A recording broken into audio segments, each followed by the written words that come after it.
Hi everyone, this is Deepika. Welcome back. I hope कि आप सभी बहुत अच्छे होंगे। एक बार फिर से स्वागत है स्टडी विद कंफर्ट में।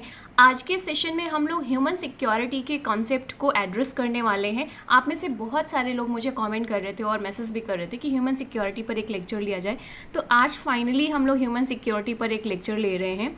So what is human security, इसके लिए हम बेसिक एक बैकग्राउंड डिस्कस करेंगे और इसके बाद डिस्कस करेंगे कि यूनाइटेड नेशन ने जो ह्यूमन सिक्योरिटी की जो कॉन्सेप्ट है उसको कैसे डिफाइन किया है, क्या 7 की डायमेंशंस दिए गए हैं यूनाइटेड नेशंस के द्वारा। इसके बाद हम डेफिनीशन देखेंगे, फिर एग्जांपल्स डिस्कस करेंगे और इन एग्जांपल्स को डिटेल में डिस्कस करेंगे कि ह्यूमन सिक्योरिटी का कॉन्सेप्ट होता क्या है। फिर देखेंगे कि गवर्नमेंट का क्या रोल होता है ह्यूमन सिक्योरिटी पे। फिर देखेंगे हम कि गवर्नमेंट और साथ ही साथ इंटरनेशनल लेवल पर क्या एफर्ट्स लिए गए हैं ह्यूमन सिक्योरिटी को इंश्योर करने के लिए।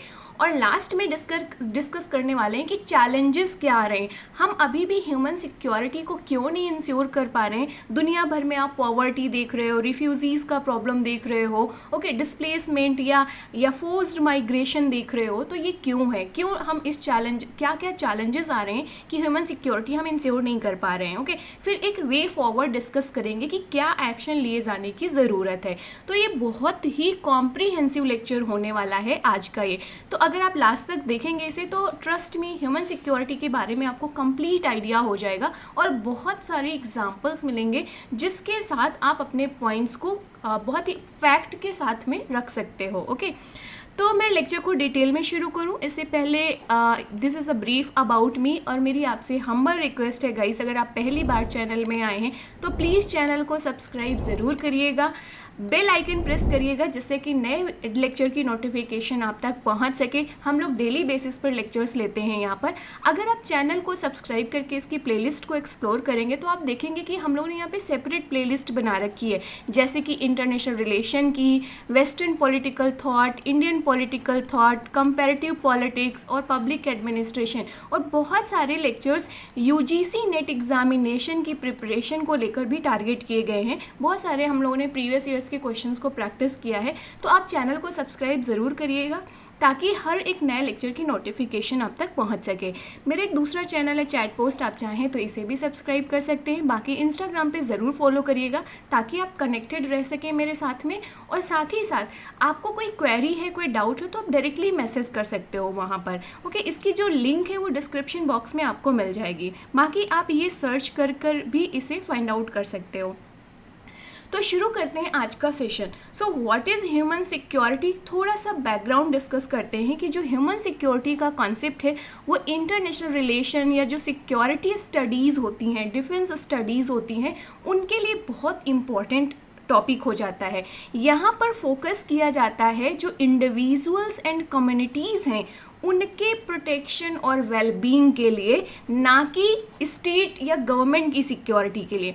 जनरली जब सिक्योरिटी की बात आती है तो क्या देखा जाता है, नेशनल सिक्योरिटी, कि भाई किसी भी देश की सिक्योरिटी क्या होती है। अब देश की सिक्योरिटी के लिए हमने क्या बना रखा है, हमारा अपना डिफेंस सिस्टम होता है, मिलिट्रीज होती हैं जो प्रोटेक्ट करते हैं, हमारे बॉर्डर्स को प्रोटेक्ट करते हैं। ओके, जैसे इंडिया में इंडियन आर्मी आप देखोगे, एयरफोर्स देखोगे, नेवी देखोगे, तो ये स्टेट या गवर्नमेंट को सिक्योरिटी प्रोवाइड कर रही है, हमारे इंडिया को सिक्योरिटी प्रोवाइड कर रही है। ह्यूमन सिक्योरिटी इसके बियॉन्ड है, जहाँ पर बात की जाती है कि भाई इंडिविजुअल्स और कम्युनिटीज़ की सिक्योरिटी और वेलबींग को कैसे इंश्योर किया जाए। ये जो ह्यूमन सिक्योरिटी का कॉन्सेप्ट है ये इमर्जेंस इसका होता है in response to limitations of the traditional security programmes. ये जो ट्रेडिशनल सिक्योरिटी पैराडाइम था उसकी लिमिटेशंस को ध्यान में रखते हुए ये इमर्ज हुआ है। जो ट्रेडिशनल सिक्योरिटी पैराडाइम है उसमें फोकस किया जाता है मिलिट्री थ्रेट्स को बिटवीन द स्टेट्स, जैसे मान लीजिए इंडिया पाकिस्तान या इंडिया चाइना के बीच में, इनके बीच में मिलिट्री थ्रेट्स है कि कब ना इंडियन जो पाकिस्तान की आर्मी है या चाइना की आर्मी है इंडिया पे अटैक कर दे। ओके तो ये क्या हो गया यहाँ पर आपका लिमिटेशंस हो, ये ट्रेडिशनल सिक्योरिटी पैराडाइम हो गए। तो इस ट्रेडिशनल सिक्योरिटी पैराडाइम की लिमिटेशंस क्या थी कि यहाँ पर इंडिविजुअल्स या कम्युनिटी के वेलबींग और प्रोटेक्शन की बात नहीं की जाती थी। तो यही इसकी लिमिटेशंस थी, जिसके रिस्पॉन्स में ह्यूमन सिक्योरिटी का कॉन्सेप्ट इमर्ज होता है। ह्यूमन सिक्योरिटी का जो कॉन्सेप्ट है, इसने जो स्कोप ऑफ सिक्योरिटी है इसको और ब्रॉड किया है, जो सिक्योरिटी के कॉन्सेप्ट है इसको और ब्रॉड किया है यहाँ पर, और यहाँ पर उन वेरियस थ्रेट्स एंड चैलेंजेस को इंक्लूड किया गया है जो ह्यूमन की लाइफ या पीपल्स की लाइफ एंड लाइवलीहुड को इम्पैक्ट करती हैं। ओके 1994 में ह्यूमन डेवलपमेंट रिपोर्ट, जो united nation development programme UNDP के नाम से जिसे आप जानते हैं, इसके द्वारा लाया गया। इस रिपोर्ट के बाद जो ह्यूमन डेवलपमेंट रिपोर्ट थी, इसके बाद ह्यूमन सिक्योरिटी का कॉन्सेप्ट और भी ज़्यादा पॉपुलराइज होता है। ओके तो ये था एक बेसिक बैकग्राउंड। अब हम ये देखते हैं कि यूनाइटेड नेशंस ने ह्यूमन सिक्योरिटी को कैसे डिफाइन किया है। तो according to United Nation, human security क्या है, जहाँ पर पीपल्स का प्रोटेक्शन किया जाए और क्रिटिकल एंड परवेसिव थ्रेट्स जो होती हैं इंडिविजुअल्स को, उससे उनका प्रोटेक्शन किया जाए, और साथ ही साथ उनकी लाइफ, लाइवलीहुड एंड वेल-बीइंग को लेकर जो भी थ्रेट्स हैं, जो भी डेंजर्स हैं, उनको, उन सिचुएशन को यहाँ पर क्या किया जाए, उससे ओवरकम किया जाए। तो कुल मिलाकर क्या है कि जो इंडिविजुअल्स हैं उनकी लाइफ को किन किन चीज़ों से थ्रेट है, उन थ्रेट को यहाँ पर रोकने या उन थ्रेट से सिक्योरिटी प्रोवाइड करने की बात की जाएगी। तो अब देखते हैं कि 7 की डायमेंशंस क्या हैं ह्यूमन सिक्योरिटी की जो यूनाइटेड नेशंस के द्वारा हाईलाइट की गई। पहला, इकोनॉमिक सिक्योरिटी। इकोनॉमिक सिक्योरिटी में की बहुत सारी डायमेंशंस आ जाएंगी, जैसे मान लीजिए शेल्टर आ गया, हेल्थ केयर, एजुकेशन, बहुत सारी चीज़ें, परचेजिंग पावर, लाइवलीहुड, ये सारी चीज़ें आ जाएंगी। ओके बेसिक जो ह्यूमन राइट्स हैं, जो बेसिक रिक्वायरमेंट है, जो नीड्स हैं ह्यूमन बीइंग की, वो फुलफिल होनी चाहिए। ओके इसके बाद से फूड सिक्योरिटी, कि भाई access to safe and nutritious food, सिर्फ फूड ही नहीं, आज 21st सेंचुरी में हम क्या बात करते हैं कि भाई फूड के साथ साथ वो फूड सेफ हो और उसमें एडिक्वेट न्यूट्रिशंस होने चाहिए। ये बेसिक राइट है ह्यूमन बीइंग का। तो ये सिक्योरिटी, फूड सिक्योरिटी चैलेंज आ जाता है यहाँ पर। हेल्थ सिक्योरिटी, जहाँ पर क्वालिटी हेल्थ केयर एक्सेस होना चाहिए, protection from the infectious diseases होने चाहिए। कोविड-19 के बाद से आप देखोगे कि ये जो हेल्थ सिक्योरिटी की डायमेंशन है, ये और भी ज़्यादा इम्पॉर्टेंट हो गई है। जिस तरीके की क्राइसिस कोविड-19 के दौरान विटनेस की गई है, उसके बाद आप देखोगे कि पूरे across the world, global level पर हेल्थ सिक्योरिटी को लेकर बहुत सारी डिबेट चली हैं। इन्वायरमेंटल सिक्योरिटी, 21st सेंचुरी में जिस तरीके से हम climate change, global warming, other environmental hazard, चाहे वो अर्थ क्वेक हो, चाहे वो साइक्लोन हो, चाहे वो degradation of the environmental resources हो, ये बहुत इम्पॉर्टेंट मुद्दा है। ओके अभी रिसेंट में आपका G20 समिट इंडिया के द्वारा हेल्ड किया गया 2023 में। तो यहाँ आप देखोगे कि किस तरीके से क्लाइमेट चेंज की बात की गई, इकोनॉमिक की बात की गई। ओके तो बहुत इम्पॉर्टेंट है इन्वायरमेंटल सिक्योरिटी। ओके नेक्स्ट आता है पर्सनल सिक्योरिटी। पर्सनल सिक्योरिटी में बहुत सारी डायमेंशन है, जैसे आपका जो freedom from the violence and crime. अगर हम वुमेन के पर्सपेक्टिव से देखें तो जेंडर जो वायलेंस होता है उससे उनको फ्रीडम मिलना। Okay then community security, protection from the conflict and social instability. Political security, यहाँ पर आप देखोगे कि जो पॉलिटिकल रिप्रेशन होते हैं या ह्यूमन राइट्स का अब्यूज़ होता है, तो उसको लेकर यहाँ पर ये 7 की डायमेंशंस हैं ह्यूमन सिक्योरिटी के, जो यूनाइटेड नेशन के द्वारा आइडेंटिफाई किए गए हैं। अब ये सारे एरियाज़ बहुत इम्पॉर्टेंट है, इसमें ऐसा कुछ भी नहीं है जो मतलब ना समझ में आ रहा हो आपको, एंड आई होप कि इनकी इम्पॉर्टेंस आप समझते होगे ह्यूमन लाइफ में। अब मैं आपको यहाँ पे बात करूँगी थोड़ा सा कि अगर ह्यूमन सिक्योरिटी को आपको डिफाइन करना है, इन सारे पॉइंट्स, ये जो हमने 7 की डायमेंशन देखा, यहाँ पर बैकग्राउंड देखा, इसको ध्यान में रख के अगर हम ह्यूमन सिक्योरिटी की डेफिनेशंस निकालें तो क्या है ह्यूमन सिक्योरिटी बेसिकली इसमें क्या क्या चीज़ें इंक्लूड होती हैं? Protection of individual from the various threats including armed conflict, poverty, disease, natural disasters, ये सारे हमने डायमेंशंस देखे हैं जो यूनाइटेड नेशंस के द्वारा हाईलाइट किए गए हैं। तो इंडिविजुअल की वेलबींग इसका एक इम्पॉर्टेंट कंपोनेंट आ जाता है ह्यूमन सिक्योरिटी का। फ्रीडम फ्रॉम द फियर, ये एक सेकेंड इम्पॉर्टेंट कंपोनेंट है ह्यूमन सिक्योरिटी का। यहाँ पर फ्रीडम फॉर फियर का मतलब ये है कि जो वायलेंस होता है, जो ऑपरेशन है या प्रोसिक्यूशंस होते हैं, उससे सेफ्टी देना। ओके, तो एक तरीके से इंडिविजुअल्स यहाँ पर विदाउट फियर रह सके, उसको ये डर ना हो कि कल को आकर कोई उस पर अटैक कर देगा। ओके, तो इस चीज़ की फ्रीडम फ्रॉम द फियर, ये एक इम्पॉर्टेंट कंपोनेंट आता है ह्यूमन सिक्योरिटी की डेफिनेशन का।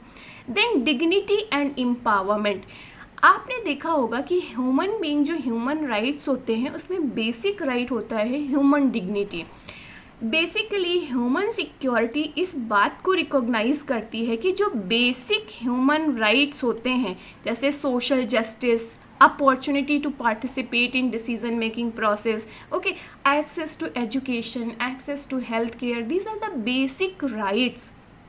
इवन इंडियन कॉन्स्टिट्यूशन में आप देखेंगे तो कुछ फंडामेंटल राइट्स मेंशन किए गए हैं जहाँ पर कुछ बेसिक राइट्स दिए गए हैं इंडियन सिटीजन्स को। ओके, तो डिग्निटी एंड एम्पावरमेंट ये एक इम्पॉर्टेंट कंपोनेंट हो जाता है ह्यूमन सिक्योरिटी के डेफिनेशन का। तो यहाँ से इन तीनों कंपोनेंट का यूज़ करके आप ह्यूमन सिक्योरिटी के कॉन्सेप्ट को डिफाइन कर सकते हैं। अब इस अगर हम डेफिनेशंस को ध्यान में रखते हुए वेरियस एग्जाम्पल्स को यहाँ पर हाईलाइट करने की कोशिश करें जो ह्यूमन सिक्योरिटी से रिलेटेड हैं, तो ह्यूमन सिक्योरिटी जैसे एग्जाम्पल्स, जो चैलेंजेस हैं ह्यूमन सिक्योरिटी को लेकर, जो चैलेंजेस आते हैं जहाँ पर जिनकी हम बात कर रहे हैं कि ह्यूमन सिक्योरिटी क्यों ज़रूरी है, क्योंकि यहाँ पर बहुत सारे चैलेंजेस हैं जैसे कि armed conflict, okay, poverty and hunger, disease जैसे कोविड-19, नेचुरल डिजास्टर्स आप देखेंगे साइक्लोन, ओके, इसके बाद से फ्लड आप देखेंगे या आप ड्रॉट देख सकते हैं, क्लाइमेट चेंज की वजह से ह्यूमन सिक्योरिटी को बहुत बड़ा थ्रेट है, environmental डिग्रेडेशंस, human rights abuse, gender based violence, discrimination, चाहे वो रेशियल बेस्ड डिस्क्रिमिनेशन क्यों ना हो, चाहे वो जेंडर बेस्ड डिस्क्रिमिनेशन क्यों ना हो, ये ह्यूमन सिक्योरिटी के लिए बहुत बड़ा थ्रेट है। देन सोशल एक्सक्लूजन का मतलब है कि जो मार्जिनलाइज्ड या वल्नरेबल सोसाइटीज़ होती हैं उनको मेन स्ट्रीम जो सोसाइटी है उससे बाहर रखना, एक तरीके का ये डिस्क्रिमिनेशन ही है। जैसे मान लीजिए सोशल एक्सक्लूजन किसका होता है, ट्राइबल पॉपुलेशंस जो होती है, तो जो ट्राइबल पॉपुलेशन होती है वो ऑलरेडी रिमोट एरियाज़ में रह रहे होते हैं। ओके, तो ये वो कहीं ना कहीं सोशल एक्सक्लूजन फील करते हैं। तो ये वेरियस चैलेंजेस हैं ह्यूमन सिक्योरिटी को, ये एग्जांपल्स आप यूज़ कर सकते हैं। अगर मैं इनको थोड़ा सा, मैं इसको बाद में डिस्कस करूँगी, मैं थोड़ा सा इसे एक दो को और डिटेल में लेना चाहूँगी। जैसे मैं आर्म्ड कॉन्फ्लिक्ट को यहाँ पे डिटेल में बताती हूँ आपको। तो आर्म्ड कॉन्फ्लिक्ट कैसे ह्यूमन सिक्योरिटी के लिए एक चैलेंज है। आपने बहुत सारे वॉर एंड सिविल अनरेस्ट, अगर सिविल अनरेस्ट की बात की जाए तो आपने अफ्रीकन जो कॉन्टिनेंट है, अफ्रीका का कॉन्टिनेंट है, उसमें बहुत सारे नेशन ऐसे हैं जहाँ पर सिविल अनरेस्ट बहुत ही फ्रिक्वेंट होता रहता है। ओके, जैसे मिलिट्री कूप हो गया, ओके, वहाँ पे गवर्नमेंट का तख्ता पलट दिया गया, इस तरीके की चीज़ें आपने सुनी होगी। तो सिविल अनरेस्ट जो सिविल वॉर हो जाता है, ओके, इस तरीके से चीज़ें आपने देखी होगी कि ह्यूमन सिक्योरिटी को कैसे ये एक सिग्निफिकेंट थ्रेट यहाँ पर क्रिएट करते हैं। यहाँ पर लोगों का डिस्प्लेसमेंट होता है कि लोग वहाँ से फोर्सफुली माइग्रेट होते हैं आउट ऑफ फियर कि अगर वो वहाँ पर रहेंगे कि उनकी लाइफ को खतरा हो जाएगा, वहाँ पर उनकी फैमिली को थ्रेट है, तो इसलिए वो डिस्प्लेस हो जाते हैं, वो किसी और जगह पर चले जाते हैं और इस डिस्प्लेसमेंट की जर्नी में इतनी सेफ नहीं होती है। Okay, then loss of life, physical injuries होती हैं ऐसे सिचुएशन में। रिसेंट में आपने अफ़गानिस्तान का केस देखा होगा, या आप वॉर की सिचुएशन, सबसे अच्छा एग्जांपल है जो आपका रसिया यूक्रेन वॉर क्राइसिस चल रही है, उसका एग्जांपल देख सकते हो। रसिया यूक्रेन क्राइसिस में यूक्रेन में जो इंडियन स्टूडेंट्स रह रहे थे उनकी क्या सिचुएशन हुई थी, फिर इंडियन गवर्नमेंट ने एफर्ट्स लिए और उनको वापस इंडिया लाया गया, तो क्या सिचुएशन थी वो आप देख सकते हो। देन अफ़गानिस्तान की क्राइसिस का एग्जाम्पल आप देख सकते हो, जब यूएस की फोर्सेज ने वहाँ पर विड्रॉ किया तो किस तरीके से वहाँ पर ये क्राइसिस आई ह्यूमन सिक्योरिटी को लेकर। तो ये करंट एग्जांपल्स हैं जो आप दे सकते हो आर्म्ड कॉन्फ्लिक्ट को लेकर। ओके, देन अगर हम दूसरा यहाँ पर हम बात कर रहे थे एग्जांपल की, जैसे इन्वायरमेंटल डेग्रेडेशन, तो इन्वायरमेंटल डेग्रेडेशन कैसे एक थ्रेट करता है, तो यहाँ पर इन्वायरमेंटल डेग्रेडेशन का मतलब होता है कि जो नेचुरल रिसोर्सेज होते हैं ना, वो उनका डिप्लीशन होता है, वो ख़त्म हो रहे होते हैं। ओके, और यहाँ पर climate change, pollution, air pollution आप देख लो कितनी बड़ी प्रॉब्लम है। जो दिल्ली और एनसीआर रीजन में रह रहे होंगे उन्हें वो समझते होंगे कि जब अभी देखो विंटर आ रही है और जो ये आफ्टर दिवाली आप देखोगे कि पोल्यूशन, जो एयर पोल्यूशन है दिल्ली और एनसीआर रीजन में, वो कितना खतरनाक हो जाता है। Then food insecurity, displacement, health risk due to this environmental degradation. Okay, तो ये इंपॉर्टेंट। देन एक्सट्रीम पॉवर्टी, तो अब पॉवर्टी रहेगी तो भाई उन्हें एजुकेशन नहीं मिलेगा, हेल्थ केयर नहीं मिलेगा, बेसिक नेसेसिटीज़ मान लीजिए फूड या शेल्टर नहीं मिलेगा, तो ये एक ह्यूमन सिक्योरिटी को इरोड करते हैं। हेल्थ क्राइसिस, पेंडेमिक्स, एपिडेमिक्स या इनएडिक्वेट हेल्थ सिस्टम। कोविड-19 के दौरान आपने देखा कि इंडिया में या पूरे वर्ल्ड लेवल का जो हेल्थ केयर सिस्टम है वो किस तरीके से क्राइसिस में आ गया था। ओके, पूरा कोलैप्स हो गया था, बहुत सारे लोगों को बेसिक मेडिसिन या बेसिक ट्रीटमेंट्स नहीं मिल रहे थे। ओके, ऑक्सीजन की कमी, ऑक्सीजन नहीं मिल रहा था, कितने सारे लोगों की डेथ हुई इस वजह से। तो ये सारे ह्यूमन सिक्योरिटी के थ्रेट्स के एग्जाम्पल हैं जिन्हें आप डिटेल में लिख सकते हो। अब हम ह्यूमन सिक्योरिटी के इन एग्जाम्पल्स को ध्यान रखें तो इंटरवेंशन कैसे किया जाता है, मतलब ह्यूमन सिक्योरिटी को इंश्योर करने के लिए क्या क्या स्टेप्स लिए जाते हैं। अब जैसे ऐसी सिचुएशन होगी तो लोग क्या करते हैं, आपने देखा होगा, फूड प्रोवाइड करना, मेडिकल असिस्टेंस प्रोवाइड करना। अब ये कोई एनजीओ के द्वारा भी प्रोवाइड किया जा सकता है, कोई इंडिविजुअल ग्रुप के द्वारा भी प्रोवाइड किया जा सकता है, या इंटरनेशनल ऑर्गेनाइजेशन जैसे कि यूनाइटेड नेशन, वर्ल्ड बैंक या WHO, इनके द्वारा इनके अपने कुछ प्रोग्राम्स होते हैं जो ये रन करते हैं। तो कॉन्फ्लिक्ट जोन में ये लोग क्या करते हैं, food and medical assistance provide करते हैं। Then education and health care पे इन्वेस्ट करना, इन्वायरमेंट को प्रोटेक्ट करना जैसे कि सस्टेनेबल डेवलपमेंट अडॉप्ट करना, या आप देखोगे कि किस तरीके से हम अपने इन्वायरमेंट को हार्म ना पहुंचाएं, जैसे कि क्लीन एनर्जी को इस्तेमाल करना ताकि हम इन्वायरमेंट डेग्रेडेशन को रिड्यूस करें और ह्यूमन सिक्योरिटी को इंश्योर करें। वहीं पर आप देखोगे कि नेचुरल डिज़ास्टर के लिए रेजिलियंस बिल्ड करना, जैसे मान लीजिए कोई एरिया में अर्थक्वेक बहुत ज़्यादा आता है तो वहाँ पर ऐसे कंस्ट्रक्शंस करना जो अर्थक्वेक से इंश्योर कर सके उनसे, या साइक्लोन आ गया तो उन्हें कैसे उस सिचुएशन पे डील करना है। देन इसी तरीके से human rights and gender equality को लोग प्रमोट करते हैं, अवेयरनेस फैलाते हैं, कैंप चलाते हैं। ओके, इनके बारे में एजुकेशंस देते हैं लोगों को, वुमेन को एम्पावर करते हैं। ओके, इस तरीके से क्या करते हैं हम, ये एक तरीके का इंटरवेंशन है जहाँ पर हम ह्यूमन सिक्योरिटी को इंश्योर करते हैं। Then peace building and conflict prevention जैसे इनिशिएटिव्स को सपोर्ट करना। अब यूएन की जो पीस कीपिंग फोर्स है इसके बारे में आपने सुना होगा, जिसमें इंडिया का बहुत ज़्यादा कंट्रीब्यूशन रहता है। तो इन सारी इंटरवेंशन को अगर हम देखें तो आप देखोगे कि गवर्नमेंट का रोल क्या है यहाँ पर, जो ह्यूमन सिक्योरिटी को इंश्योर करने पे लेती है। पहला, लेजिस्लेटिव मेजर्स, जैसे कि इंडिया में आप देखोगे कि जैसे कि यहाँ पर जो बहुत सारे वेलफेयर प्रोग्राम्स चलाए जाते हैं। ओके, तो लेजिस्लेटिव मेजर्स मतलब लॉज ऐसे बनाना जैसे right to food, right to education, ये लेजिस्लेटिव मेजर्स हैं। आप इंडियन कॉन्स्टिट्यूशन में भी देखेंगे तो आप right to education, right to food, ये सब चीज़ें क्या हैं, ये सब चीज़ें लेजिस्लेटिव मेजर्स हैं। ऐसे लॉज इनैक्ट किए जाते हैं, इन्फोर्स किए जाते हैं जो सिटीजन्स के बेसिक राइट्स, उनकी सेफ्टी एंड सिक्योरिटी को गारंटी करते हैं। मुझे कमेंट करके बताइएगा कि इंडिया में जो राइट टू एजुकेशन है वो कब लाया गया, जैसे right to information, right to education, ये कब लाया गया था राइट टू एजुकेशन, ये मुझे कमेंट करके बताइएगा, क्योंकि ये सारे एग्जाम्पल्स हैं जो आप यहाँ पर मेंशन कर सकते हो। ओके, सोशल प्रोग्राम्स की बात करें तो बहुत सारे वेलफेयर प्रोग्राम्स गवर्नमेंट के द्वारा चलाए जाते हैं ह्यूमन सिक्योरिटी को इंश्योर करने के लिए, जैसे health care, education, social welfare, poverty reduction को लेकर, एंड जो वल्नरेबल पॉपुलेशन है जैसे कि मान लीजिए सीनियर सिटीजन्स हो गए या फीमेल्स हो गई, उनको अपलिफ्ट करना, ट्राइबल पॉपुलेशन हो गई। तो यहाँ पर आप देखोगे कि फूड डिस्ट्रीब्यूशन, जो पब्लिक जो डिस्ट्रीब्यूशन है आपने उसको देखा होगा, जो गेहूँ और जो चावल जो डिस्ट्रीब्यूशन किया जाता है ना, उसके द्वारा आपने देखा होगा। एजुकेशन, गवर्नमेंट स्कूल्स जहाँ पे बहुत ही अफोर्डेबल एजुकेशन होती है, गवर्नमेंट जो पब्लिक हॉस्पिटल्स होते हैं बहुत ही अफोर्डेबल ट्रीटमेंट होता है। तो ऐसे सोशल प्रोग्राम्स चलाए जाते हैं गवर्नमेंट के द्वारा। स्ट्रेंथनिंग इंस्टीट्यूशंस, ऐसे इंस्टीट्यूशंस एंड ऑर्गेनाइजेशंस बनाना या इस्टेब्लिश करना जो ह्यूमन सिक्योरिटी को इंश्योर करता है। जैसे मान लीजिए जुडिशियल लोगों को जस्टिस दिया जा सके, ओके, या लॉ इन्फोर्समेंट एजेंसीज होती हैं उनको, या गवर्नेंस सिस्टम ऐसा बनाया जाता है। ओके, तो ये सारे रोल हैं गवर्नमेंट के जो ह्यूमन सिक्योरिटी को इंश्योर करने के लिए गवर्नमेंट स्टेप्स लेती है। अब हम थोड़ा सा इंटरनेशनल एफर्ट्स पे आ जाते हैं। ये तो हो गया गवर्नमेंट्स जो करती हैं। इंटरनेशनल देखेंगे कि आप बहुत सारे ऑर्गेनाइजेशंस हैं, वो इंटरनेशनल ऑर्गेनाइजेशन जैसे कि United Nation peace and human rights को प्रमोट करता है एक क्रॉस दी वर्ल्ड, और बहुत सारी इनकी एजेंसीज़ हैं, इनिशिएटिव्स हैं जो फूड, हेल्थ, एजुकेशन के लिए काम करती हैं।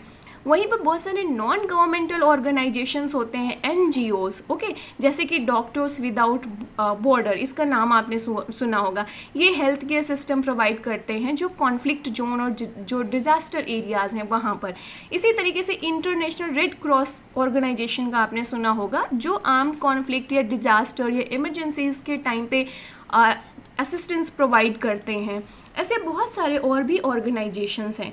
तो इस तरीके से आप देखोगे कि जो आपका सस्टेनेबल डेवलपमेंट का एजेंडा है 2030 तक हमें इसे अचीव करना है। कमेंट करके बताओ कि सस्टेनेबल डेवलपमेंट कब लाया गया, किस ईयर में इनिशिएट किया गया था, दो कि हमें इसके गोल्स को 2030 तक अचीव करना है। तो मुझे बताइए कब लाया गया। देन न्यूयॉर्क डिक्लेरेशन आपने सुना होगा for the refugees and migrants. इसी तरीके से सेंडई फ्रेमवर्क है for the disaster risk reduction के लिए, या सस्टेनिंग पीस एजेंडा। ये कुछ इनिशिएटिव्स हैं जो ह्यूमन सिक्योरिटी को इंश्योर करने के लिए लिए जाते हैं। अब हमने सारी चीज़ें पढ़ ली, ह्यूमन सिक्योरिटी के कॉन्सेप्ट को समझ लिया, ह्यूमन सिक्योरिटी के बहुत सारे जो डायमेंशंस हैं उनको समझ लिया, एग्जाम्पल्स देख लिए, हमने इंटरवेंशंस देख लिए कि गवर्नमेंट का क्या रोल होता है, इंटरनेशनल ऑर्गेनाइजेशंस कैसे इनिशिएटिव्स लेती हैं ह्यूमन सिक्योरिटी को इंश्योर करने के लिए। बट स्टिल आप देखोगे कि ह्यूमन सिक्योरिटी 21st सेंचुरी में एक ह्यूज चैलेंज है दुनिया के सामने, ओके, चाहे वो इन्वायरमेंटल डायमेंशन में हो, चाहे वो आपका पॉवर्टी के डायमेंशन में हो, चाहे वो फूड सिक्योरिटी के डायमेंशन में हो, अभी भी एक मेजर चैलेंज है। तो हम क्यों नहीं ह्यूमन सिक्योरिटी को अचीव कर पा रहे हैं? तो बहुत सारे चैलेंजेस आते हैं जब हम ह्यूमन सिक्योरिटी के लिए एफर्ट्स लेते हैं। पहला, पॉलिटिकल इनस्टेबिलिटी।